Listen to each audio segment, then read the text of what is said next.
اور ادھر ملتان میں سیکورٹی جنگلات، جنگلی حیات اور ماہی پروری ساؤتھ پنجاب سرفراز خان مقصی کے زیر صدارت محکمہ جنگلی حیات اور ماہی پروری ساؤتھ پنجاب کے ترقیاتی منصوبہ جات کا جائزہ اجلاس منعقد ہوا، جس میں additional secretary Fahad Haider Buzdar, director general جنگلی حیات اور ماہی پروری اور دیگر متعلقہ افسران نے شرکت کی۔ اس موقع پر سیکریٹری جنگلات، جنگلی حیات اور ماہی پروری ساؤتھ پنجاب نے رواں مالی سال کے دوران ترقیاتی منصوبہ جات کی مد میں جاری فنڈز کے استعمال کے عمل کا جائزہ لیا۔ ڈائریکٹر جنرل جنگلی حیات اور ماہی پروری نے بریفنگ دیتے ہوئے بتایا کہ محکمہ ماہی پروری کے 6 منصوبہ جات کی مد میں جاری کردہ فنڈز میں سے تقریباً 90% فنڈز استعمال ہو چکے ہیں۔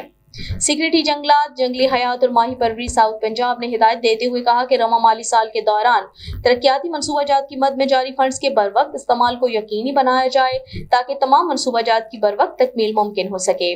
اس کے علاوہ انہوں نے غیر قانونی شکار کی روک تھام کے لیے تمام وسائل بروئے کار لاتے ہوئے ضروری اقدامات کرنے کی بھی ہدایت کی۔